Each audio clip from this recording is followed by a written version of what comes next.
Guys আগে তো মাঠে গম তারপরে এই গাইস বাড়ি থেকে ঘুরতে এসেছিলাম, তো ঘুরতে ঘুরতে অনেক দূরে চলে আসি। কায়ম দেখতে পাচ্ছ মাঠে পুরো আমাদের বাড়ি থেকে অনেকটা দূরে এটা। গাইস এই সময় মাঠে সবজি ফসল প্রচুর সবচেয়ে বেশি হয় এই ঠান্ডার সময়। দেখতে পাচ্ছ এগুলো হচ্ছে সিম, এগুলো কুমড়ো। গাইস টমেটো দেখো,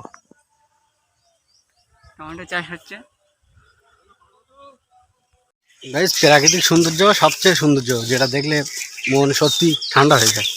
তো তোমাদের একটা জিনিস দেখাচ্ছি চলো।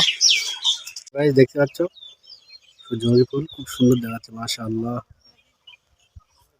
মৌমাছি ঘুরছে, মৌমাছিরা ফুল থেকে মধু সংগ্রহ করছে। এই যে এটা আরো বড়, মাশাআল্লাহ। গাইস পায়রা দেখো কত সুন্দর দেখাচ্ছে।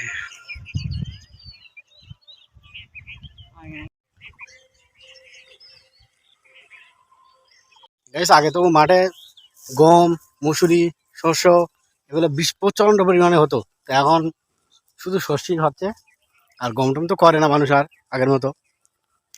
তো দেখো প্রচুর চারিদিকেই সর্ষে। এই যে এটা হচ্ছে শ্যামের বাগান, এখানে আসতে আমরা ছোটোবেলায় খুবই ভয় করতাম, মানে প্রচণ্ড ঘন বাগান, রাত্রে তো আসা যাবে না, দিলে যাবে না, তাই ভয় ভয় লাগে, জঙ্গল মতো দেখো।